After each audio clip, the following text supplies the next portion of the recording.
Muy buenos días. Muchísimas gracias a todos quienes nos acompañan ya esta mañana en este foro sobre cómo reducir las extorsiones como un esfuerzo de todos los guatemaltecos. Mi nombre es Juan Carlos Zapata, director ejecutivo de Fundesa, y hoy pues vamos a estar participando en este evento en donde pues ya vamos a presentar a todos los, a quienes ya nos acompañan, agradecer a todos su presencia, un poco de indicaciones. Lo primero es que van a ver que su cámara y su micrófono están apagados y lo van a estar a lo largo de la presentación. Entonces, yo sí les pediría que por favor, ya sea a través del chat o a través del botón de preguntas y respuestas, puedan enviar las preguntas que tengan y vamos a tener una sección de preguntas y respuestas al respecto. Segundo, y tal vez es más fácil si lo hacen en la sección de preguntas y respuestas, así vamos dándole seguimiento a cada una de ellas. Si nos pueden identificar con su nombre y de dónde nos acompañan, eso por supuesto pues ayuda mucho a la hora de hacer la pregunta y agradecerles a todos su presencia esta mañana. Importante pues comentar un poco sobre la agenda. Lo primero es, vamos a tener las palabras de bienvenida por parte de Juan Monge, director de la Coalición por la Seguridad Ciudadana. Luego la presentación por parte de los investigadores y la moderación del panel que va a estar a cargo de María del Carmen Aceña, coordinadora de la Coalición por la Seguridad Ciudadana. Luego vamos a tener algunas preguntas y comentarios y gracias también a todos los panelistas que ya nos acompañan. Recordarles el hashtag SeguridadGT que vamos a estar utilizando a lo largo de todo este evento. Quiero pues reconocer y agradecer también la presencia de la jueza Edna Maxia y también de la fiscal que también pues nos acompaña en este momento, la fiscal Emma Flores. Así es que muchísimas gracias a todos por acompañarnos en este foro. Y sin más, pues le dejaría el uso de la palabra a el señor Juan Monge, vicepresidente de Fundesa y coordinador de la Coalición por la Seguridad Ciudadana. Adelante, señor Monge.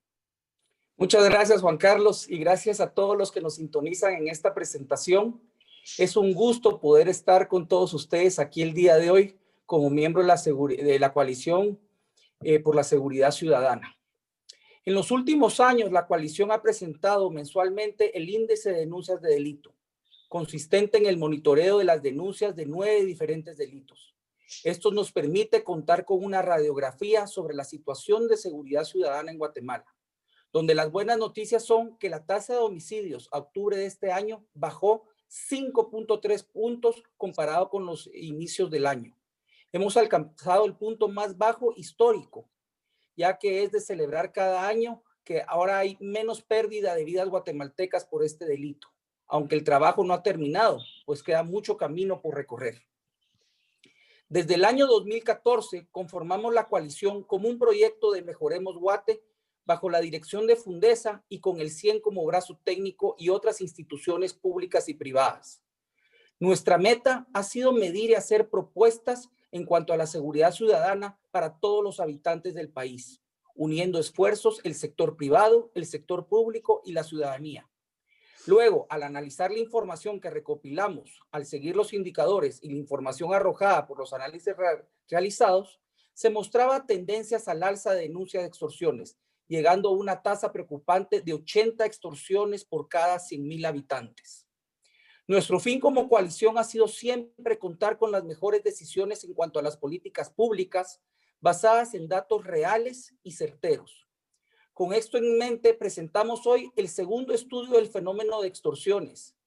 Y así, con este estudio serio, técnico y actualizado, se pueda dar una pequeña luz a las autoridades para lograr actuar de una manera coordinada, estratégica y efectiva, y así reducir este flagelo que afecta a todos los guatemaltecos.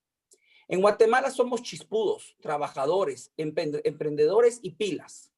La seguridad ciudadana es crucial para el desarrollo de la ciudadanía y para una economía estable es importante el combate a las extorsiones para que por medio de la denuncia se pueda hacer un fortalecimiento institucional y y se puedan mejorar las capacidades de cada una de las organizaciones en el sector justicia. Por nuestra parte, continuaremos apoyando los esfuerzos de las autoridades en materia de seguridad ciudadana y justicia criminal que obren para el bien de todos los guatemaltecos.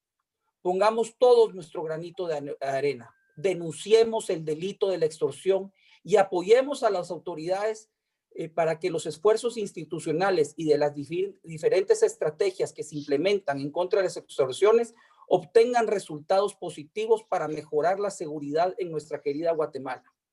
Muchas gracias y recordemos que reducir las extorsiones es tarea de todos los guatemaltecos. Muchísimas gracias, Juan. Pasaría entonces la palabra a María del Carmen Aceña para que pueda moderar el panel. Muchas gracias. Muy buenos días a todos y a todos. Es para nosotros como Centro de Investigación, como brazo técnico de la coalición, presentar hoy el segundo estudio de extorsiones. Y como le hemos puesto, combatir las extorsiones es un esfuerzo de todos.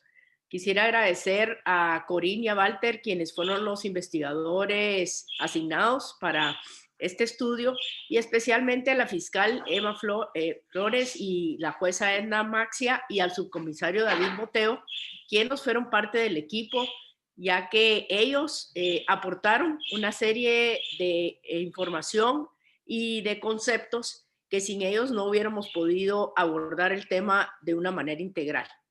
Así que voy a dejar la palabra al licenciado Walter Menchú, quien luego le pasará la palabra a Corín Dedic, y luego pasaremos al panel para que nuestras dos panelistas hagan sus observaciones, y seguidamente, como bien dijo Juan Carlos, al final vamos a tener preguntas del público. Así que démosle, Walter. Gracias.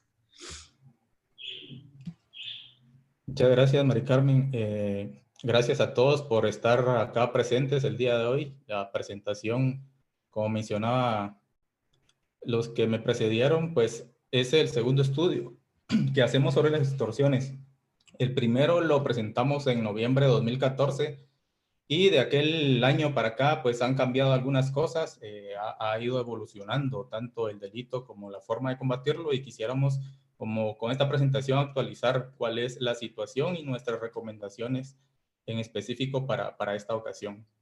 Entonces quisiera empezar hablando de la definición de la extorsión, y es que la RAE, la definición que da la RAE es de que una extorsión es la presión que se ejerce sobre alguien mediante amenazas para obligarlo a actuar de determinada manera y obtener así dinero u otro beneficio. Nos parece bastante certera, adecuada y resumida esta definición.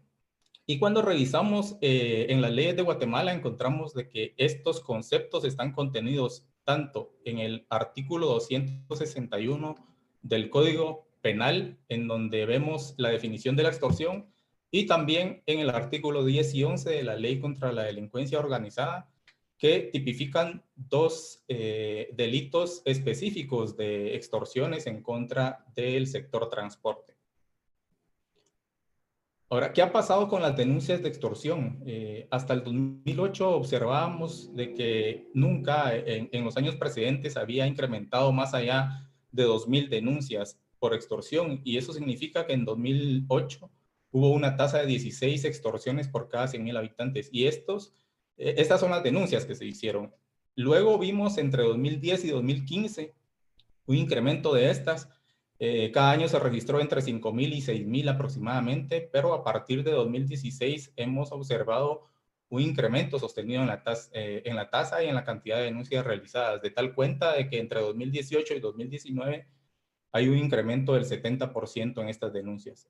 Es decir, partimos de 2008 con una tasa de 16 y en 2019 cerramos con una tasa de casi 89 denuncias por cada 100,000 habitantes.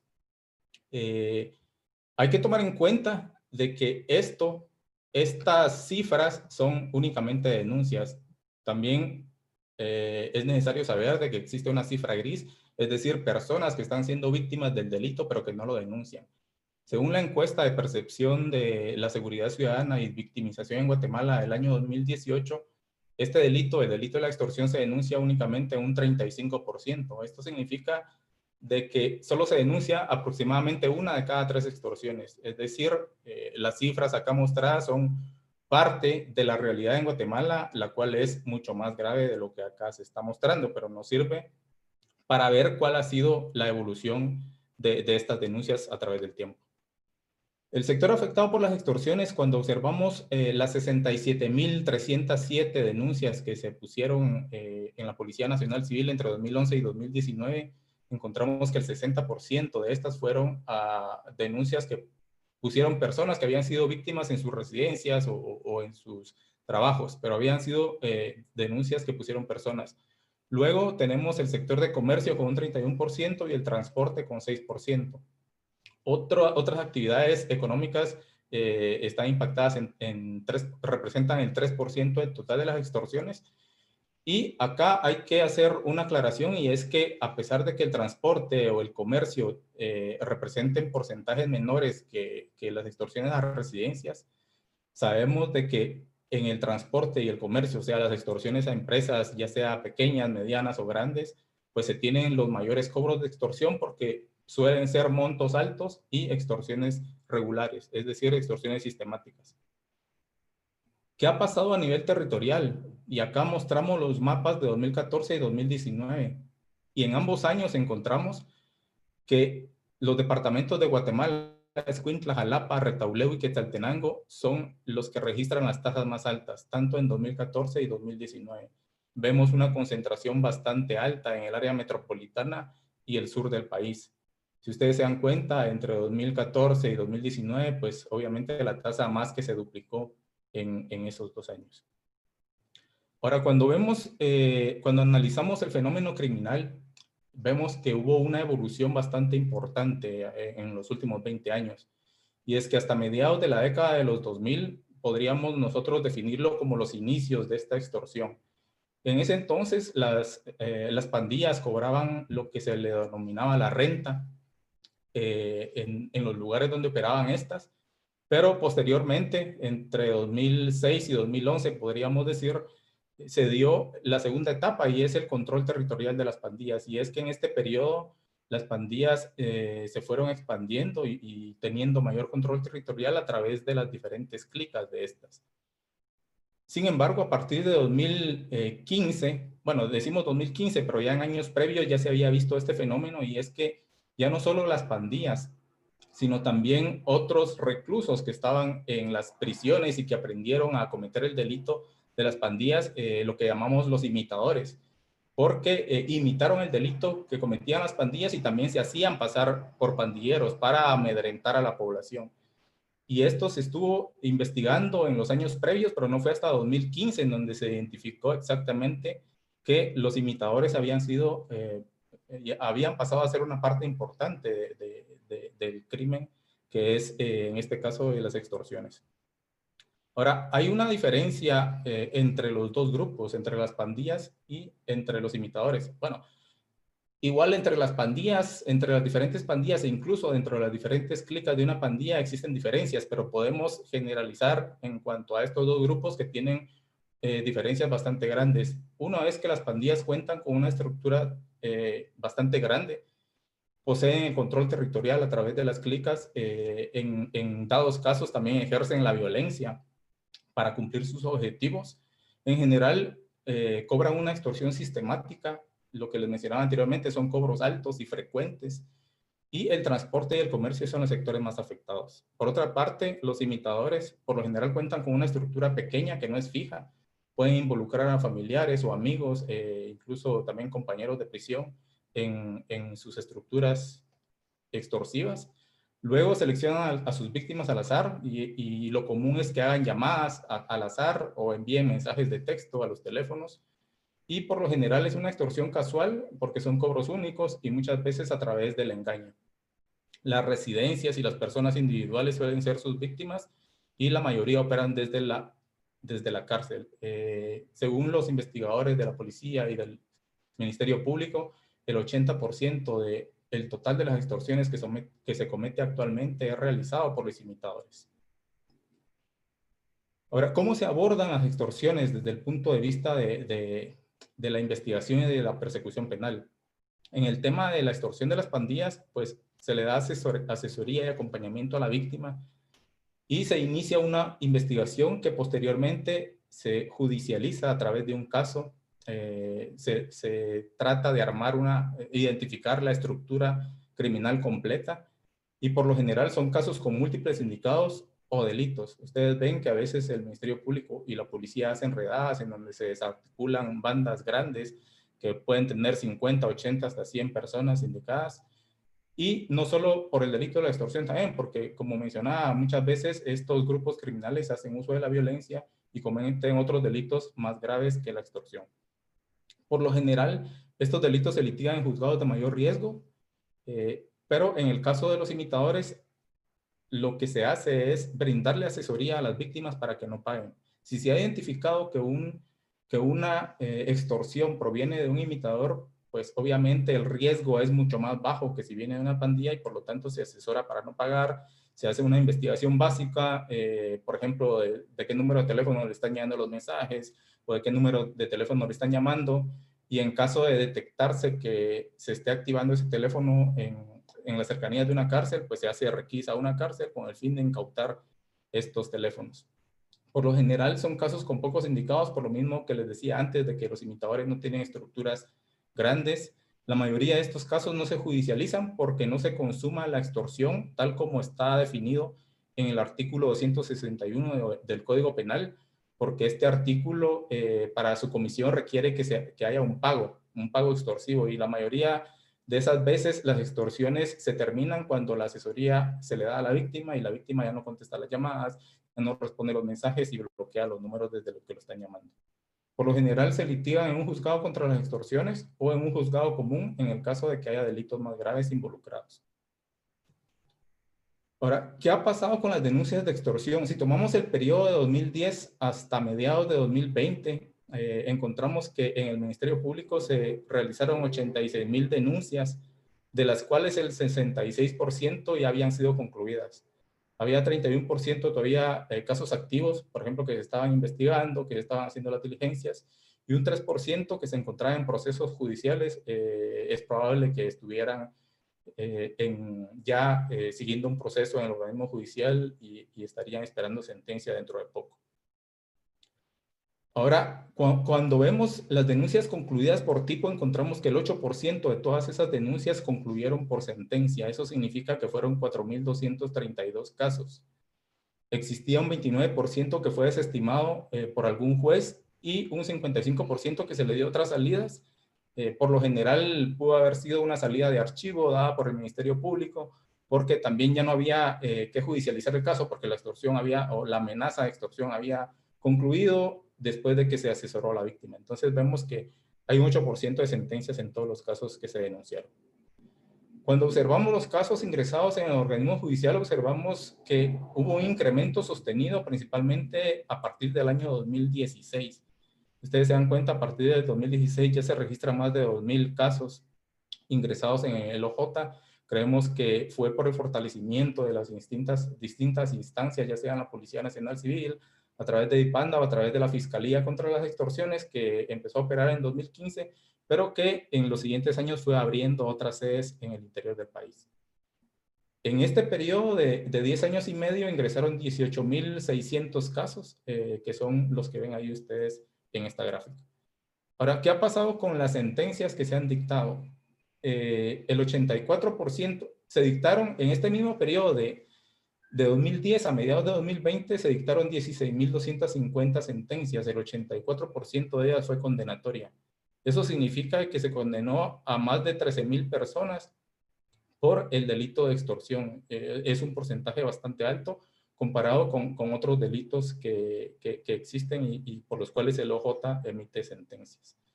Ahora, esto significa, o sea, que muchos casos estén ingresando al OJ, que se estén dando una cantidad grande de sentencias, también significa de que al final están parando bastantes personas en las cárceles. Observamos de que la cantidad de reclusos se multiplicó por 5 entre 2010 y 2019, representando un 7% de la población total en el 2010, pero ya un 15% en el 2019. Esto significa que 1 de cada 7 presos que está ahora en las cárceles está por el delito de la extorsión. O sea, ustedes ven ahí un incremento bastante sostenido conforme va pasando el tiempo. Entonces, habiendo hecho este resumen y esta radiografía de la información que existe a nivel numérico, los voy a dejar con Corinne Dedic, quien nos va a hablar un poco de la evolución institucional para el abordaje del delito y cuáles son los retos que todavía persisten al respecto. Muchas gracias, Walter. Muy buenos días a todos. Primero iniciamos con una mirada a la evolución del marco legal en el tema de extorsiones. En el 2006 se aprobó la Ley contra la Delincuencia Organizada, la cual crea el delito de obstrucción extorsiva de tránsito y el delito de exacciones intimidatorias, que son ligados a extorsiones cometidos por parte del crimen organizado.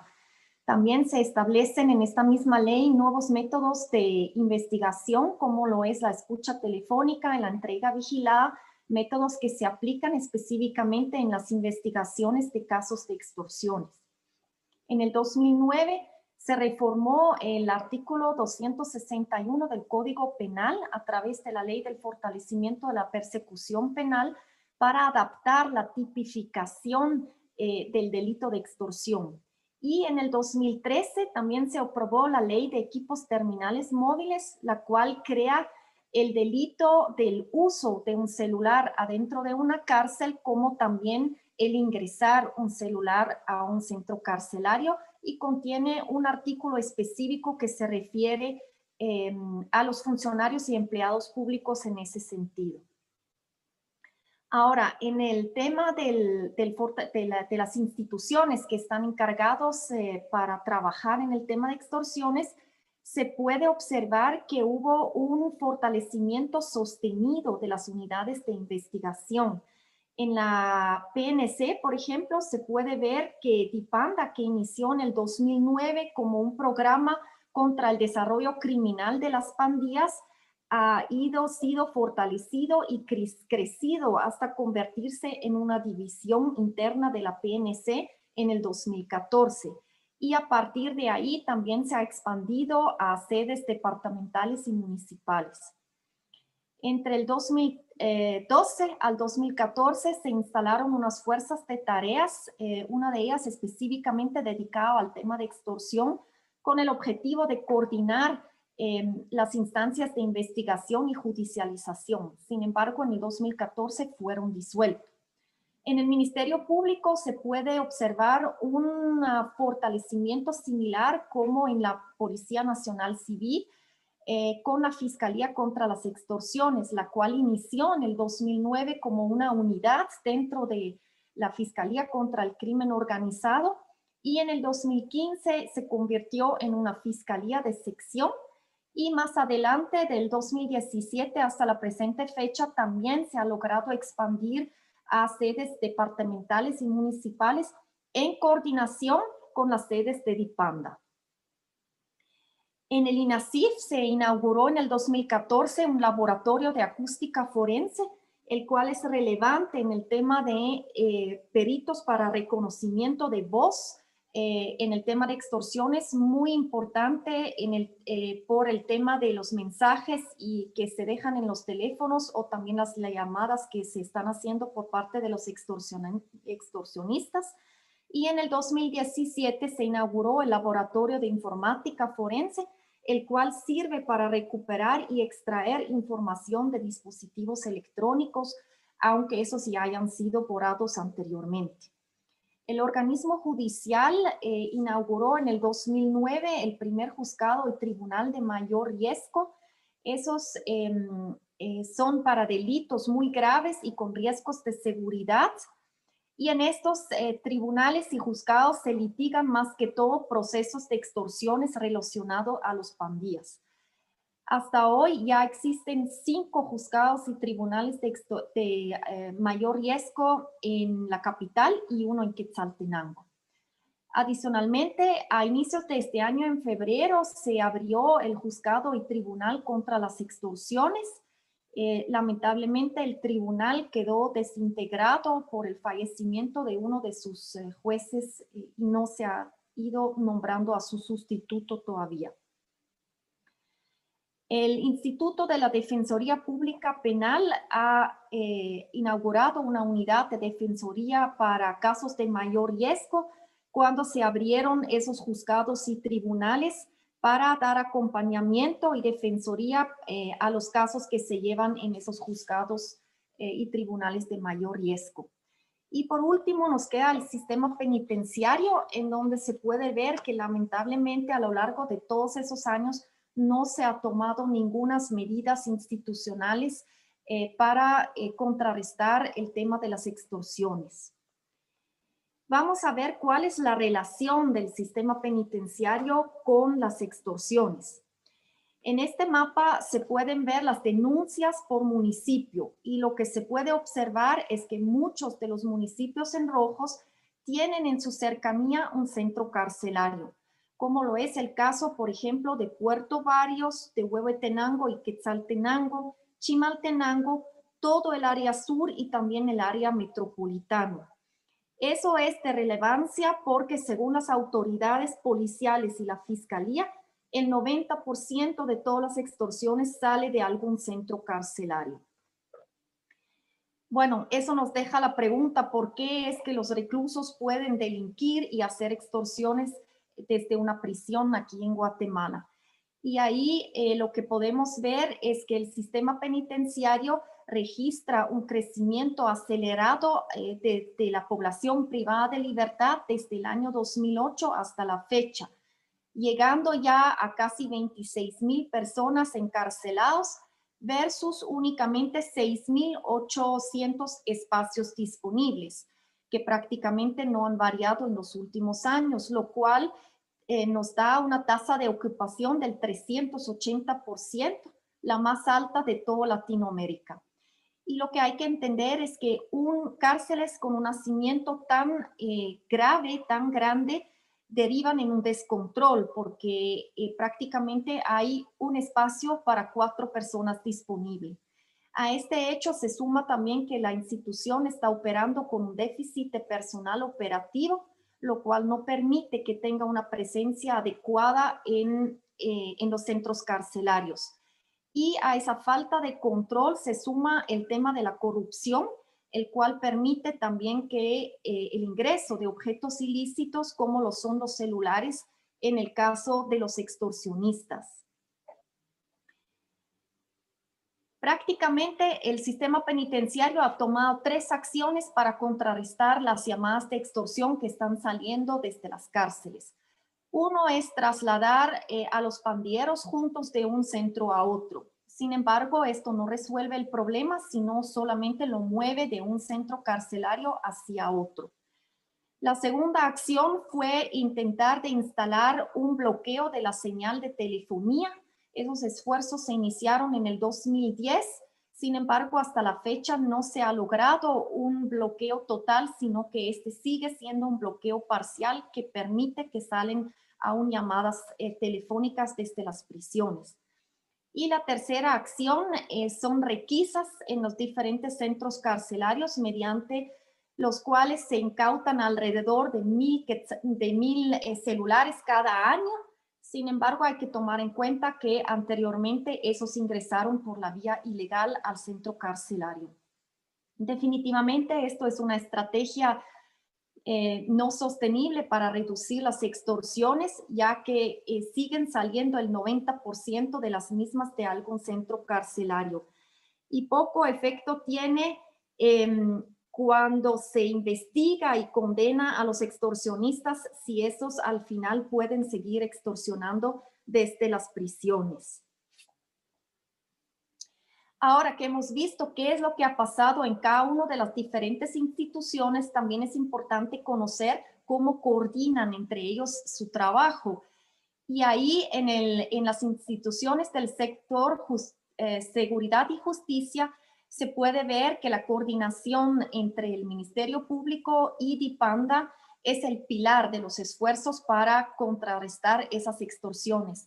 Tienen un trabajo muy bien coordinado y definitivamente han tenido mucho éxito en las investigaciones y en la judicialización de los casos. Ahora bien, por el otro lado, se puede observar que las prácticas de reclusión que se mantienen en el sistema penitenciario lamentablemente no contribuyen a impedir las extorsiones. Y ahí nos estamos refiriendo tanto al tema de traslados, ubicación y aislamiento o el no aislamiento de personas que están generando problemas desde las cárceles. También hay que mencionar que en algunos casos es decisión judicial en donde se ubica a la persona reclusa, por ejemplo, en el caso de que se presentan exhibiciones personales para revertir ciertas reubicaciones o traslados de parte de los reclusos. Luego, con actores terceros, quisiera mencionar las empresas de telefonía. Actualmente no existe ningún marco regulatorio que defina el tema del bloqueo de la señal de las telecomunicaciones en las cárceles. Ni existe un marco legal, ni tampoco algún tipo de convenio de cooperación entre las autoridades y las empresas de telefonía. Y la comunicación entre las autoridades y las empresas es bastante escasa y depende prácticamente de cómo la lleva a cabo cada administración. Por último, otro actor que ha tenido una coordinación de forma bastante esporádica es la Superintendencia de Bancos, que ha colaborado en algunos temas puntuales nada más. Con eso ya pasaríamos a las conclusiones del estudio. Primero se puede ver que el fenómeno criminal ha evolucionado desde una renta esporádica a una extorsión y desde la extorsión a la imitación. Es importante tener en mente que el 80% de las extorsiones son realizadas por los llamados imitadores y que actualmente una de cada 3 extorsiones únicamente es denunciada. Segundo, se ha logrado un fortalecimiento institucional y se está trabajando ya parcialmente de forma coordinada. Es importante resaltar que el 84%, o sea, 8 de cada 10 personas procesadas por el delito de extorsión recibe una condena. Sin embargo, se ve también que hace falta aún sumar a otras instituciones externas al sector de seguridad y justicia a ese esfuerzo para contrarrestar las extorsiones. Y tercero, el descontrol carcelario es el principal problema para contrarrestar las extorsiones, ya que el 90% de las mismas sale de algún centro carcelario y que realmente se considera importante interrumpir ese círculo de extorsión que se genera desde las mismas prisiones. Con eso pasaríamos a las siguientes recomendaciones. Es muy importante seguir incentivando la denuncia mediante la realización de campañas de comunicación para prevenir y denunciar el delito, para que las personas se animan a denunciar si son víctimas del delito de extorsión. También es importante promocionar las distintas opciones para que las personas sepan en dónde y cómo pueden denunciar. Aquí en esta oportunidad quisiéramos mencionar el número 1574 del Ministerio Público, así como la app Denuncias y el portal web también del Ministerio Público, así como también la plataforma de la organización Crime Stoppers, tupista.gt, en la cual también se puede denunciar de forma anónima e inclusive también dejar registro de información que puede ser de interés para las autoridades. Asimismo, también consideramos de suma importancia que la ciudadanía sepa en dónde hay sedes departamentales y municipales, tanto de la Fiscalía contra las Extorsiones como también de DIPANDA, para que puedan acudir y recibir la ayuda que necesitan. Segundo, sugerimos continuar con los esfuerzos de fortalecimiento institucional. Se ha visto que se ha trabajado duro en este tema y que ha sido una evolución muy positiva. Queremos hacer un especial énfasis en lograr la integración del Tribunal contra las Extorsiones a la brevedad posible para evitar que haya una acumulación de casos y mora judicial en este tribunal por este tema.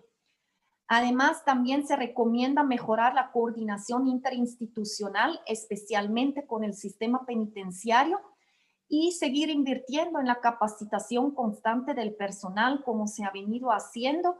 También adaptarse a la evolución tecnológica, especialmente en el tema del INASIF, y expandir las instituciones según las necesidades que se están detectando en el tema de extorsiones. También se sugiere concretar una coordinación más cercana con la Superintendencia de Bancos, también para ponerle énfasis en frenar el blanqueo del dinero producto de extorsión, el cual es parte de todo el ciclo del delito de extorsión, pero es un tema al cual se ha puesto poca importancia hasta ahorita. Y por último, unas recomendaciones específicas para el sistema penitenciario. En el corto plazo, para los próximos 6 meses, se recomienda primero elaborar una estrategia de reclusión en las cárceles para poder aislar a los reclusos que están extorsionando. Y ahí nos referimos tanto a pandilleros como también a los imitadores. Para luego realizar los ajustes necesarios a la infraestructura Y aquí no estoy hablando en tan corto plazo en la construcción de nuevas cárceles, porque sabemos perfectamente que eso toma tiempo, pero se pueden hacer unos ajustes en la infraestructura de manera temporal para poder proceder a realizar este aislamiento de esas personas lo antes posible. Luego también se recomienda mejorar los controles de ingreso, como por ejemplo los escáneres que tiene el sistema penitenciario a disposición y una supervisión más estricta en el tema del ingreso de personal, ingreso de visitas y encomiendas. También sugerimos llegar a un acuerdo lo antes posible con las empresas de telefonía para un convenio de cooperación en el tema del bloqueo de la señal. Y por último, ya iniciar preparativos para la implementación de una carrera penitenciaria y la depuración del personal penitenciario para poder implementar medidas más severas en el caso que se detectan actos de corrupción. Y recomendaciones para el mediano plazo, que serían para los próximos 3 años, pues se sugiere ampliar el nuevo modelo de gestión penitenciario a más centros carcelarios, lo cual va de la mano con una planificación institucional del sistema penitenciario y también la construcción de nueva infraestructura, en especial cárceles de máxima seguridad que hoy en día no existen aquí en Guatemala. Lograr un bloqueo total de cualquier tipo de comunicación en todos los recintos carcelarios y proceder con la implementación de la carrera penitenciaria y la especialización del personal penitenciario. Con eso, pues se tendrá unos incentivos también para reducir la corrupción, ya que el personal tendrá una perspectiva de carrera y además también se deben de fortalecer las unidades de control interno en el sistema penitenciario y brindarle mayor seguridad para el mismo personal. Con eso termino nuestra presentación y le doy la palabra a María del Carmen Aceña. Muchas gracias, Walter y Corín. Obviamente, como ustedes saben, vamos a darles un resumen ejecutivo de esta investigación y también estamos preparando un documento técnico. Así que estará a disposición una vez que podamos recibir esta retroalimentación tan importante de nuestras panelistas. Así que como primera panelista vamos a tener a la licenciada Emma Patricia Flores Ramírez. Ella es fiscal de sección de la Fiscalía contra Extorsiones. Así que le damos la palabra a la licenciada Flores. No sé si puede poner su cámara. Buenos días, licenciada. Es toda suya. Tiene al parlamentario del Estado.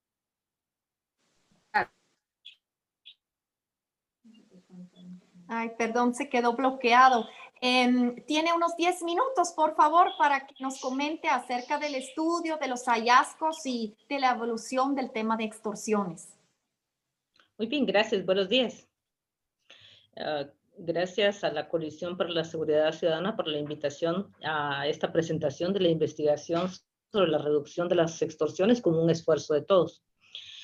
En principio, desde la perspectiva fiscal, que existe un interés especial en la persecución e investigación del delito de extorsión, porque estamos conscientes de lo que implica para la población guatemalteca. Desde el punto de vista de la Fiscalía, ha trabajado en el fortalecimiento y en la cobertura a nivel fiscal. Es por esa razón que en un principio solo existía una unidad que se dedicaba a la investigación de extorsiones. En el 2015 ya se crea formalmente la Fiscalía contra Extorsiones y actualmente ya se cuenta con 7 sedes departamentales y 2 agencias municipales para trabajar en forma estratégica y sobre todo con una especialización en el delito de extorsión. Para la Fiscalía sigue representando todo un desafío el generar la confianza en los ciudadanos para que se acerquen y denuncien. Este estudio abarca del 2008 al 2019 Y dentro de lo que pudimos apreciar es que cada año existe un aumento en las denuncias de extorsión. Eso es importante porque al final estamos conscientes que hay muchas personas que están siendo víctimas de extorsión, pero no denuncian. Sin embargo, en los últimos años se ha ido generando esa confianza para los ciudadanos. También que, justo como se mencionaba, se tenía la percepción que en el caso de los transportistas podrían representar una de las principales víctimas. Sin embargo, solo el 6% de las denuncias que ingresan a la Fiscalía contra Extorsiones pertenecen a este perfil. Es importante conocer esos datos. También que dentro de la estrategia de investigación que realiza la Fiscalía contra Extorsiones es en principio el conocimiento del fenómeno de las extorsiones, y actualmente se trabaja un sistema de investigación en el cual se hace una diferenciación en el caso de las extorsiones que son generadas por los imitadores, que en este caso estamos hablando de un grupo de personas que se hacen pasar por pandilleros, que se dicen ser miembros del crimen organizado, que inclusive en algunos de los casos envían videos atemorizantes a sus víctimas y les hacen exigencias de cantidades de dinero. Dentro de los aportes significativos que ha hecho la Fiscalía, en principio es que se puede cuantificar cuántas de estas denuncias corresponden a este grupo, que actualmente está entre un 70 y un 80% de las denuncias. También que se ha logrado que en este caso las víctimas pues no sufran una defraudación patrimonial, y que también que se han conformado equipos de investigación, tanto a nivel de DIPANDA y como de la Fiscalía, para poder investigar a este grupo de extorsionistas. Pero tenemos claro que, aunque en un menor porcentaje de las denuncias que se reciben por parte de la Fiscalía contra Extorsiones son atribuidas a las pandillas, también tenemos la claridad que son las pandillas quienes generan violencia en las calles, porque al final no solo cometen acciones delictivas relacionadas a la extorsión, sino también al sicariato, al reclutamiento de menores de edad para la comisión de hechos delictivos. Y también vemos con preocupación la participación de muchas mujeres, específicamente en el cobro de extorsiones, y también la utilización del sistema bancario como una de las maneras que utilizan para poder percibir el dinero producto de estos cobros ilegales. También que se ha detectado en algunos departamentos del área de Occidente, especialmente en nuestras agencias de Quetzaltenango, San Marcos y de Huehuetenango, también la participación de un tercer grupo en el tema de extorsiones, como lo es el crimen organizado, que si bien es cierto no conforman las pandillas, lo es que sí tienen cierta capacidad operativa de causarle daño a sus víctimas. Dentro de las fortalezas que se tienen actualmente para la investigación del delito de extorsión se encuentra la excelente coordinación que existe con los grupos operativos, especialmente DIPANDA y la Oficina contra Extorsiones de DEIC. También el fortalecimiento que se ha dado con la creación de los juzgados y tribunales de extorsiones, aunque muchos de los procesos que se llevan por parte de la Fiscalía contra Extorsiones se tramitan, especialmente los casos donde se judicializan y se busca responsabilizar a los pandilleros por acciones criminales, muchos de estos casos son conocidos por los tribunales de mayor riesgo.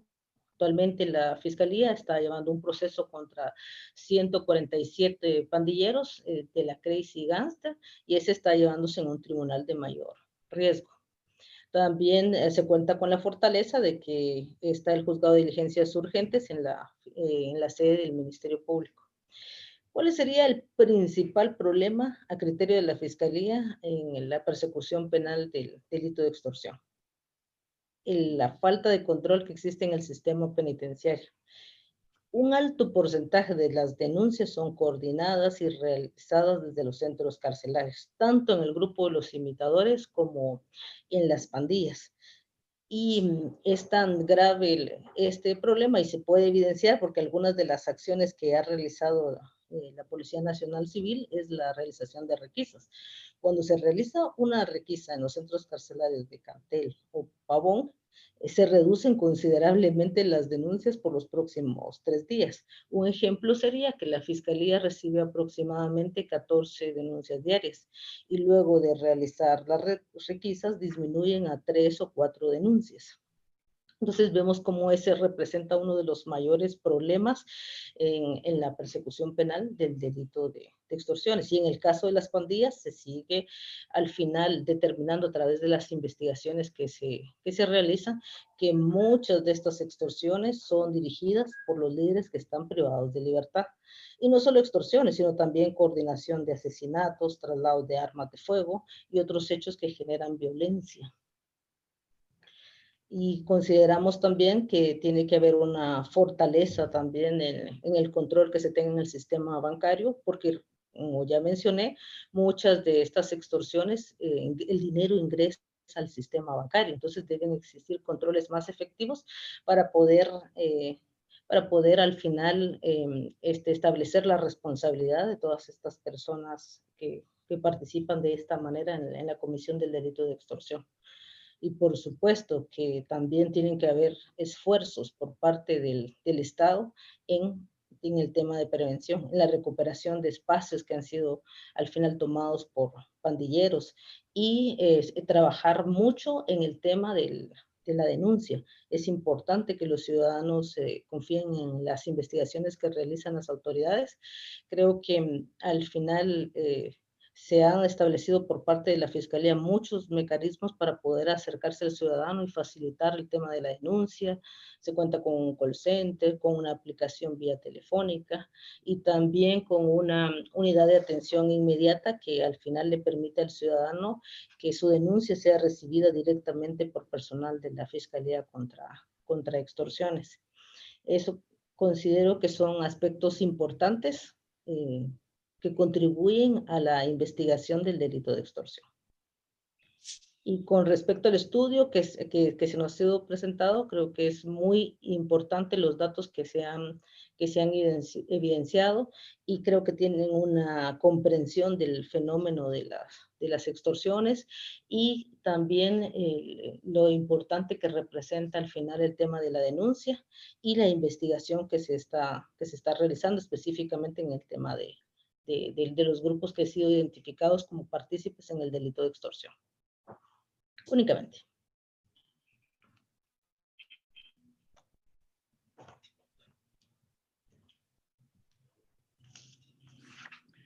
Muchísimas gracias, fiscal. Creo que queda claro este tema que revela el estudio en relación al que hicimos en el año 2014. Realmente esto es un desafío del poco sistema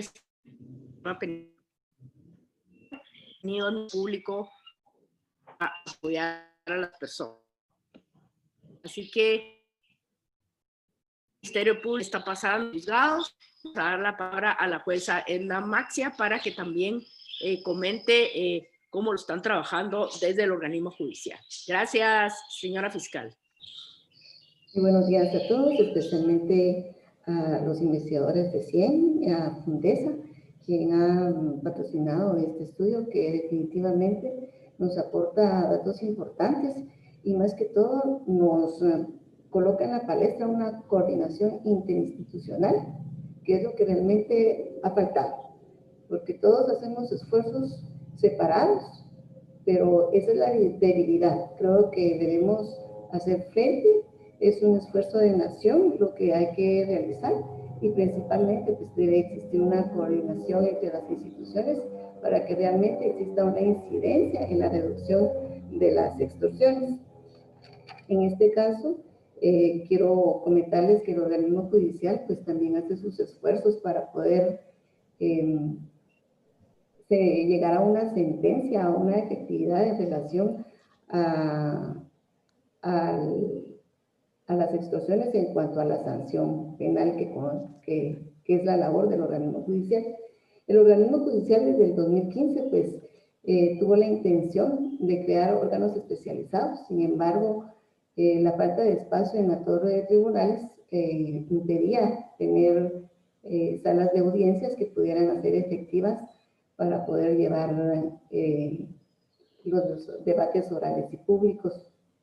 En este caso, para la salida de los juzgados de lo civil, pues la torre de tribunales se ha convertido en una torre penal Y en este caso, pues ya contamos con una sala de audiencias adecuada, con toda la implementación necesaria y principalmente para llevar a cabo audiencias virtuales y poder llevar a cabo las videoconferencias desde los centros carcelarios. Quiero decirles que en este caso se hacen esfuerzos también porque en los centros carcelarios solo existe, por ejemplo, en el centro preventivo 2 salas de audiencias para videoconferencias y muchas veces nos conectamos hasta 10 órganos jurisdiccionales. Solo hay 2 jueces. Entonces son cosas que definitivamente al interior de la institución se hacen esfuerzos por mejorarlas. Asimismo, quiero decirles que en relación a la implementación de nuestros órganos especializados fue en febrero de este año que se inició. Lamentablemente, pues solo teníamos un mes de funcionar cuando vino este nuevo suceso mundial de la pandemia. Y durante este tiempo, que ha sido corto, pero realmente hemos trabajado arduamente en relación a las extorsiones, ya que únicamente nos encontramos, como bien dijo Connie, con 2 jueces y lamentablemente pues el fallecimiento de nuestro compañero por razón de COVID es de que nos encontramos desintegrados. En relación a los procesos que son unipersonales, pues nos encontramos totalmente al día. Sin embargo, ya existe un poco de demora judicial en relación a los procesos que son colegiados. En este caso, tenemos procesos que aún conocíamos cuando no éramos tribunal de excepción, porque éramos tribunal 13, y pues también ahora ya se nos acumulan los procesos de obstrucción extorsiva y de exacciones ilegales, intimidatorias. Bueno, en este caso queremos comentarles que también ya se hicieron las coordinaciones pertinentes para que la plaza salga convocatoria y haya una meritocracia dentro del organismo judicial para poder llenar la vacante. En relación al estudio, puedo comentarles que me llamó mucho la atención el énfasis que se hace en la denuncia sobre extorsiones. Creo que es un elemento muy importante. Considero que la denuncia no debe ser anónima, puesto que es un elemento importante de prueba, la víctima. La víctima es un testigo directo. Regularmente los elementos más importantes es la denuncia, es la investigación que hace DIPANDA en la entrega de mano a mano. Pero cuando nos quedamos sin víctima, pues nos quedamos realmente sin saber si la extorsión, la forma en que se realizó, cómo se realizó, y contamos únicamente con elementos indirectos, que si no son suficientes, no se logra demostrar un hecho ilícito. En este caso, considero importante que a la víctima no solo hay que informarle que debe denunciar, sino también hay que hacerle saber que existen mecanismos para su protección. En este caso, el artículo 218 bis y el artículo 218 ter del Código Procesal Penal establecen que se puede resguardar la identidad de la víctima. Entonces, la víctima a veces tiene el deseo de denunciar, pero tiene mucho miedo, tiene temor a las consecuencias. Entonces, también hay que hacerle saber esas garantías que existen. E igualmente está la Ley para la Protección de Sujetos Procesales y Personas Vinculadas a la Administración de Justicia, que es el decreto 70-96. Este servicio de protección funciona dentro de la organización del Ministerio Público y considero que debe ser fortalecida para que efectivamente pueda aplicarse este mecanismo. Igualmente, se encuentra también el recién inaugurado Instituto de la Víctima, cuya finalidad es brindar la asistencia y atención a las víctimas del delito, el cual fue creado mediante la Ley Orgánica del Instituto para Asistencia y Atención a la Víctima del Delito, mediante el Decreto 21-2016. Esta institución que es importante actualmente, ya que es precisamente la que debe dar seguimiento a la atención a la víctima. Entonces, debe haber esa coordinación interinstitucional para que pueda realmente la víctima sentirse confiada de poder denunciar y que efectivamente no va a tener una consecuencia lamentable. En cuanto a las estrategias de reclusión, déjenme informarles que el organismo judicial, pues los jueces como tales tenemos en varias circulares, se nos ha dado el derecho, o mejor dicho, la asignación a un determinado centro de detención de los procesados, y es enteramente el sistema penitenciario quien se encarga de la asignación. Y realmente no tengo conocimiento que exista una estrategia, ya que únicamente dividen a las personas por la agrupación en la que participan. Es una autoidentificación en relación a las pandillas. Y tal como lo hizo ver el COI, únicamente los jueces intervenimos cuando existe una denuncia de vejámenes a los derechos de los privados mediante la exhibición personal. Entonces, pero eso no es una cuestión arbitraria, sino que deben rendirse informes, debe establecerse realmente por qué la persona quiere ser trasladada a otro centro. Pero realmente es el sistema penitenciario el encargado de esta estrategia de reclusión, y es lamentablemente la gran ausente en este panel. Considero que en relación al sistema penitenciario debe existir una voluntad política de parte del organismo ejecutivo para realmente pues, retomar el control, porque no es la entidad estatal la que realmente controla las cárceles, sino son los mismos procesados. Sabemos que al llegar a la cárcel, la entrada está custodiada y es únicamente del Estado, pero ya poniendo un pie al entrar, todo lo controlan los procesados. Si alguien quiere hablar con un procesado, los mismos procesados son los que van y traen a la persona. Entonces, es realmente un problema el que el Estado no controle las cárceles definitivamente. Asimismo, pues también considero que es necesario fortalecer la investigación por parte del Ministerio Público y esta coordinación que existe con IPANA. Les decía que es necesaria la denuncia, la participación de la víctima y también pues el fortalecimiento del IPANA para que actualmente tenemos el testimonio de los agentes policiales, pero muchas veces es necesario que sean dotados, por ejemplo, de cámaras portátiles, por ejemplo, que puedan colocarse. Yo no sé si ustedes han visto el programa de Expedientes, pero de Expedientes, los investigadores llevan la cámara ahí, prendidita en un lugar estratégico para poder captar el momento que se crea necesario.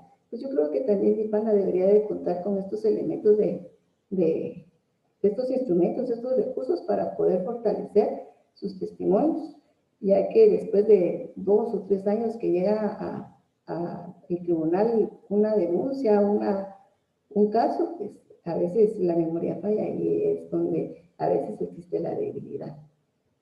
Asimismo, deben hacer uso del anticipo de prueba, el otorgar la protección a las víctimas y especialmente en los delitos de delincuencia organizada deben utilizar los métodos de investigación especial que existe en la ley de la delincuencia organizada para realmente pues tener el impacto necesario dentro de la judicialización y obtener una sentencia de tipo condenatorio. Actualmente pues contamos con un reto en relación al tipo penal de extorsión, ya que en las escuelas de derecho se enseña de que el derecho penal en relación al tipo debe establecerse la taxatividad, debe haberse una interpretación gramatical taxativa de todos los elementos. Entonces, creo que la interpretación hasta el 2015 había sido una coautoría, un dominio de derecho en donde todos realizan una parte del delito. Sin embargo, desde el 2015 han habido criterios diferentes en donde a las personas que, por ejemplo, reciben depósitos, la Corte Suprema de Justicia y también la Corte de Constitucionalidad dictaron únicamente el encubrimiento para esas personas. Entonces, creo que en este sentido debe haber un fortalecimiento de la investigación y contar con otros elementos de prueba que puedan fortalecer. esa acusación, que al final de cuentas nosotros los jueces únicamente contamos con la ley y con los medios de investigación, pero no podemos ir más allá. Entonces necesitamos la colaboración definitivamente de las instituciones que preparan la acusación, el hecho ilícito, la investigación, para que un caso llegue a una sentencia condenatoria. Y además creo que este estudio pues es importante porque al igual que las organizaciones criminales, porque las organizaciones criminales evalúan sus resultados y tratan de adelantarse al sector justicia. Nosotros también tenemos que hacer estas evaluaciones para lograr establecer las debilidades, las fortalezas y también pues tratar de adelantarnos a las circunstancias que muchas veces ya las organizaciones criminales están planeando hacer, tratando de burlar a la justicia. Como decían en las escuelas de derecho, echa la ley, echa la trampa, dicen. Entonces es necesario que haya una coordinación interinstitucional como lo están haciendo para que todos vayamos en un mismo sentido y fortaleciéndonos unos a otros. Muchas gracias.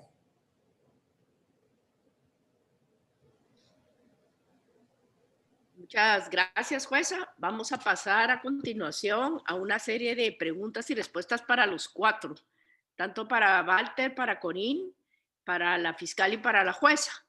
Así que voy a empezar con una primera que va dirigida a Walter y dice, ¿cómo se podría prevenir que haya más extorsiones?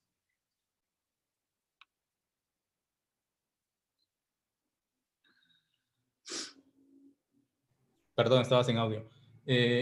Sí, mucho del enfoque que se ha hablado hasta el momento ahora acá es el enfoque penal, pero también hay que hablar del enfoque de la prevención. Y creo que en ese sentido también, cuando Corín hablaba de la primera recomendación que hacíamos en cuanto a la denuncia y campañas no solo de denuncia, sino también de prevención, porque es importante, digamos, que la población conozca como cuál es la situación actual de las estructuras criminales, porque lo que pasó entre 2009 y 2011, que fueron los años de mayor violencia contra el transporte, mucho de ello vinculado al tema de cobros extorsivos, pues sembró un terror en la población que por eso es que muchos tienen miedo de ir a denunciar. Cuando una persona recibe una llamada, pues hay una situación ahí en donde yo no sé quién es realmente el que me está hablando y si el otro tiene esa capacidad de convencerme de que es miembro del crimen organizado, que es miembro de las pandillas, pues también por lo general las víctimas entran en un estado de shock en el que es bien difícil sacarlos y por eso es que es importante el tema de la atención cuando las personas llegan a hacer la denuncia, porque primero hay que establecer si la persona corre o no un riesgo dependiendo del actor que esté realizando la denuncia. Y por eso nosotros también decimos, es importante denunciar, porque no puedo, digamos, de primas a primeras, yo deducir quién es el que me está haciendo la extorsión.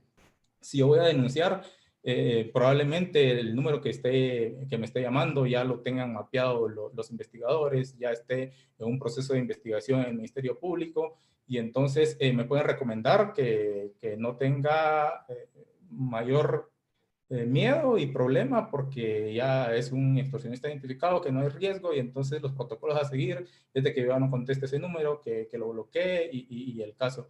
Pero muchas veces las personas no conocen esa situación y por lo general se asustan a la primera y muchas de ellas por lo mismo ya no quieren ir a denunciar.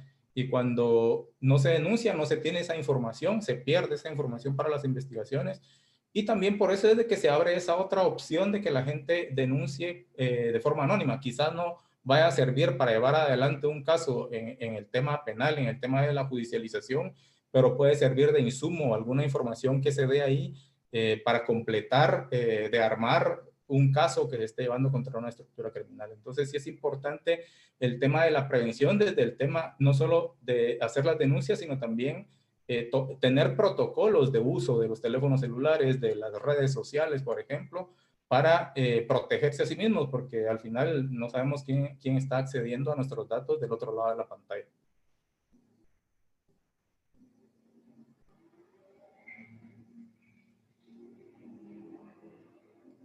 Mari Carmen, quizá hay otra pregunta. Creo que tiene el micrófono apagado. Sí, voy a hacer un resumen de las preguntas que están respecto al sistema penitenciario a Corín. Bueno, la primera es, ¿cómo es posible que del sistema penitenciario estén saliendo llamadas telefónicas? Otra es, ¿qué está pasando con el sistema penitenciario? ¿Por qué no se ha invertido? ¿Cómo podemos lograr que el sistema penitenciario sea un lugar seguro, más para los que están afuera que para los que están adentro? Así que, Corín, te doy la palabra. Muchas gracias. Sí, definitivamente el tema de las cárceles aquí es uno de los temas principales y como también la fiscal lo mencionó, no solamente en el tema de extorsiones, sino también en el tema de otros delitos que se están coordinando. Pues la institución ha sido o sufrido un abandono ya desde varios años y creo que se le ha volteado a ver hasta con el tema de las extorsiones, ya cuando a partir del 2008, 2010, 2012 ya hubo claridad de que hay tanta cantidad de extorsión que proviene de un sistema carcelario. Ahora, ¿cómo se ha llegado a esa situación de que los reclusos puedan delinquir desde las cárceles? Pues creo que por el mismo abandono y no ponerle atención al tema. Uno, como le expliqué en la presentación, hay un gran hacinamiento, el cual no ha sido abordado, es un tema, una problemática estructural. Sin embargo, vemos que ya desde más de una década la población está creciendo, pero no se ha invertido ni en un solo espacio carcelario. Eso es definitivamente un aspecto que ha contribuido a que el sistema carcelario se ha ido descontrolando. Luego el otro tema es el tema de la corrupción. Sabemos que hay mucha corrupción en esa institución. Hay personas privadas de libertad con un liderazgo fuerte, con mucho poder, y eso se pudo dar únicamente porque la institución misma, las autoridades no tienen suficiencia presencia. Entonces alguien más está llenando ese vacío de poder y en este caso pues fueron privados de libertad que están mandando en los centros carcelarios. Ahora, alguien preguntó por qué es que no se ha invertido en nueva infraestructura. Pues es una mezcla de diferentes factores que han contribuido a que no se ha añadido, lograr, digamos, crear nuevos espacios. Yo diría, usualmente siempre se menciona el tema del dinero, de que es falta de fondo. Yo diría que todavía hay un paso más adelante, que es una falta de planificación. Lo hemos visto a lo largo de los últimos años que no se ha contado en el sistema penitenciario con una planificación de la evolución de la institución en el tema de infraestructura, en el tema de recursos que se necesitan, y me refiero a recursos de personal, de capacitación, servicios de rehabilitación, etcétera. No ha habido una adecuada planificación. Y como hay un cambio de director general y a alto nivel, pues cada par de meses esa ausencia de planificación no permite que se puedan avanzar en los proyectos y menos en proyectos tan complejos como la construcción de infraestructura. Yo pienso que si hay una adecuada planificación, los fondos se consiguen. Este año en el Congreso se aprobó un préstamo del BCIE que sirve, entre otras cosas, para la construcción de nueva infraestructura carcelaria, pero sí se necesita una planificación urgente hacia dónde va el sistema penitenciario. Se requiere también una limpieza, una depuración del personal para posteriormente poderlo profesionalizar y mejorar sus condiciones de trabajo. Porque la verdad, la institución ha estado abandonado y se ha vuelto en el problema principal, específicamente en el tema de las extorsiones. Muchas gracias, Corín. Voy a tratar de hacer un resumen para la fiscal Emma Flores. Aquí preguntan cómo lograr que la víctima denuncie, cómo se coordinan con DIPANDA y en qué momento ya se judicializa el proceso.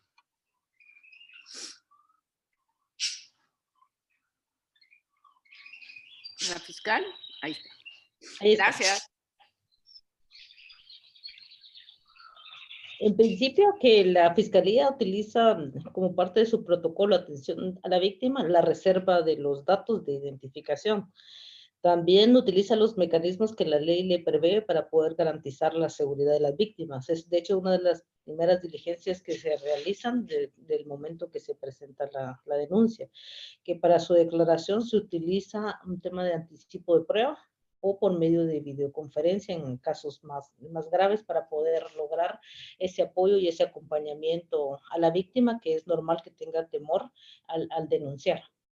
La coordinación que se realiza con el grupo de IPANDA va en cuanto a las estrategias de trabajo de persecución penal, haciendo una diferenciación en cuanto a las denuncias de extorsión. En el caso de los invitadores, como mencioné, hay un equipo especializado para la persecución penal, tanto de fiscales como a nivel operativo, y en el caso de estructuras criminales, como en el caso de pandillas, parte de la estrategia es que también se conforma un equipo de vigilancia, de seguimiento, y sobre todo porque en muchos de esos casos la Fiscalía utiliza los métodos especiales que están en la ley contra la delincuencia organizada, especialmente el tema de interceptaciones telefónicas. Entonces, en ese caso, mucho del trabajo y de la coordinación va enfocado en la especialización y el tratamiento de cada denuncia según las circunstancias del caso. ¿Cuándo se decide judicializar un caso? Esto es una pregunta muy importante. En algunos casos lleva un tiempo relativamente corto la investigación. Porque recuérdense que también parte de la perspectiva de la Fiscalía es presentar procesos fortalecidos ante los tribunales de justicia.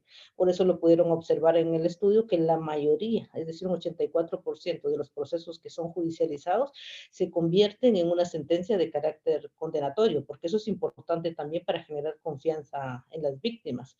Y también un tema de seriedad en las investigaciones que se presentan por parte del Ministerio Público.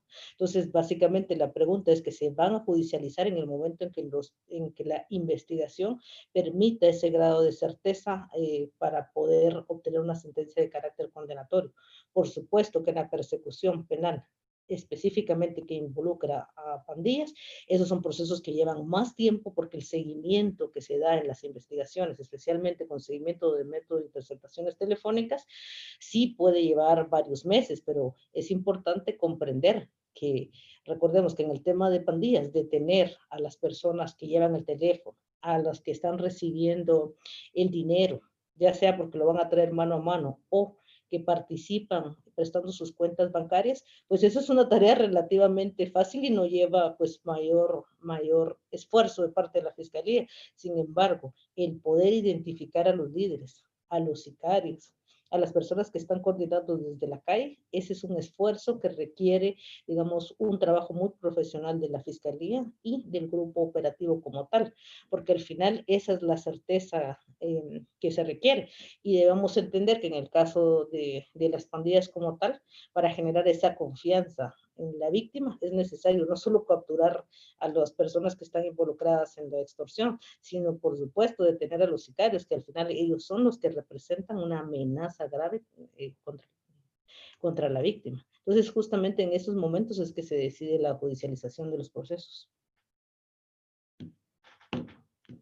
Muchas gracias. Ahora tengo varias preguntas para la jueza. La primera, que ya lo presentamos, es que Oscar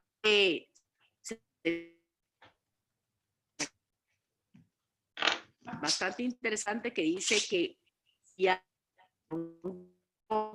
de imitar y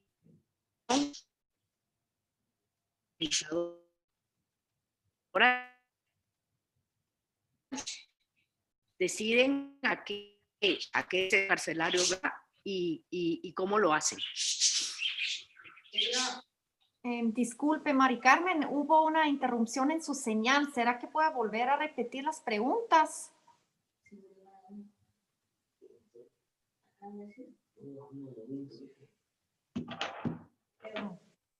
Vamos a ver si ella nos puede hacer llegar las preguntas para la señora jueza. Lo que entendí es que alguien estaba preguntando cómo deciden a qué centro carcelario van a enviar a la persona sindicada. Tal vez si la señora jueza puede adelantar con contestar esa pregunta.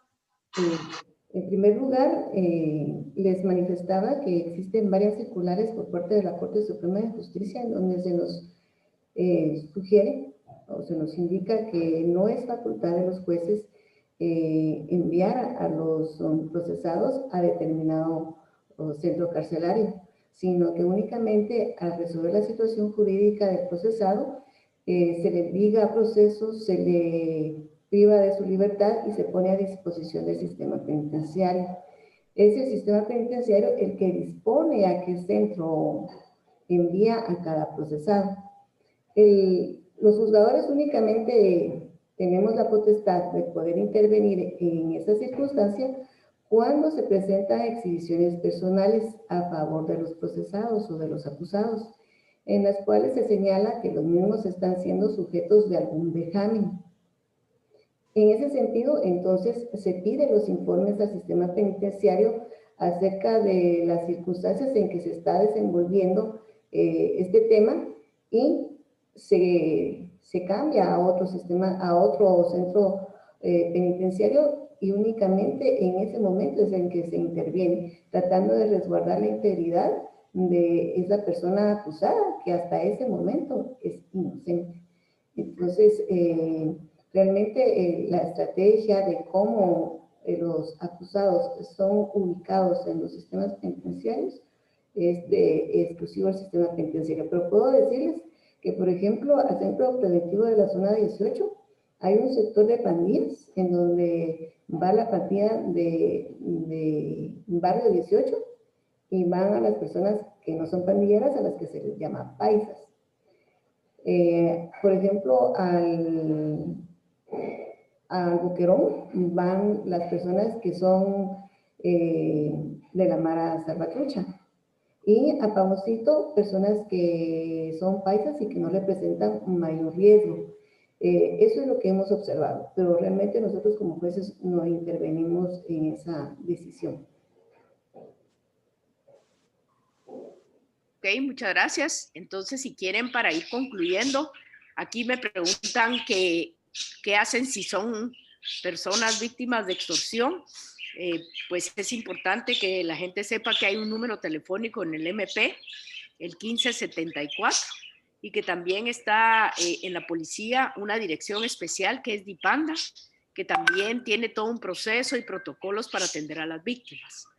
Entonces, sí es muy importante que todos los guatemaltecos, si tenemos este desafío, no nos lo traguemos o no lo dejemos de compartir, porque lo que podemos ver es que hay muchos imitadores que no son expertos y que a través de los procedimientos que han creado tanto en DIPANDA como en el Ministerio Público se logra abordar el tema.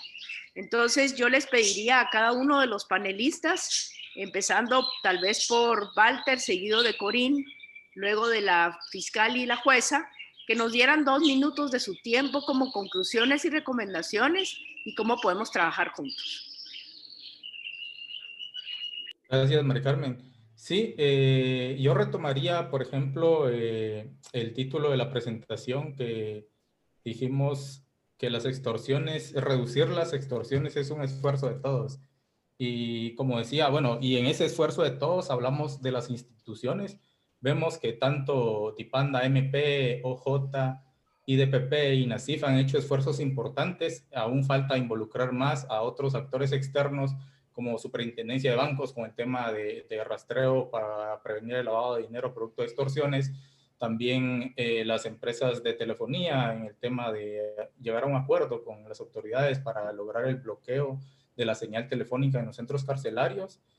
Obviamente el tema más débil, que es el fortalecimiento del sistema penitenciario y una depuración del personal de todos los niveles. Y a nivel de la ciudadanía, pues el tema de tomar conciencia de cómo prevenir el delito, porque no es que uno esté esperando de que lo estén que lo vayan a llamar en los próximos días para que lo extorsionen, pero es lo que pasa, ¿verdad? De repente está uno tan tranquilo en la casa y lo empiezan a amenazar. Creo que debemos de tener claro cuáles son los protocolos que debemos de seguir en el caso de que eso pase. Y es ya no alargar las llamadas, ya no alargar las comunicaciones, denunciarlo adecuadamente, recibir asesoría de IPANDA y del MP para qué hacer, qué otros pasos tomar. Y en general, pues también el tema de que a futuro estas instituciones sean fortalecidas para que una confianza mayor en ellas se traduzca en una mejor seguridad para la población.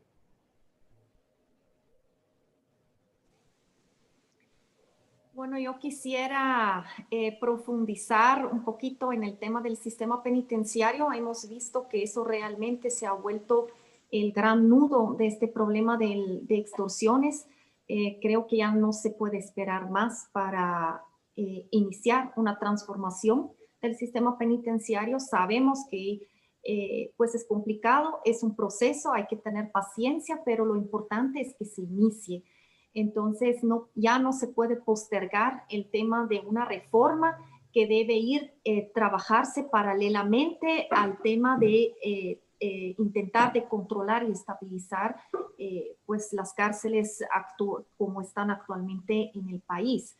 Y luego, pues por otro lado, también quisiera comentar que me ha alegrado mucho en el transcurso de este estudio ver cómo se han fortalecido las diferentes instituciones a cargo del tema de extorsiones, como por ejemplo DIPANDA, el Ministerio Público, también en el organismo judicial, las otras instituciones, que eso realmente ha sido tal vez una diferencia bien marcada con el primer estudio que habíamos hecho hace 6 años, en donde muchas por ejemplo, DIPANDA estaba todavía digamos, en otra escala jerárquica dentro de la policía, la fiscalía estaba a punto de arrancar su trabajo.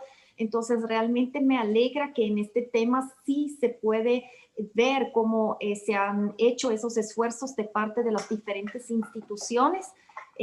Creo que es importante seguir sumando a más actores a este tema. Para que al final realmente se puede lograr romper ese círculo de las extorsiones que están saliendo desde las cárceles, en donde las personas pues ya no deberían de estar molestando a la sociedad. Y de ahí pues también quisiera aprovechar para agradecer tanto a las dos panelistas, a la fiscal Emma Flores, a la jueza Edna Machia, como también al subcomisario David Poteo, que nos está viendo, para todo el apoyo que nos han brindado para poder entender de mejor manera este tema de extorsiones. Así que muchas gracias, porque sin ustedes, pues ese estudio se hubiera quedado a la mitad. Así que muchas gracias por todo el apoyo que nos han brindado.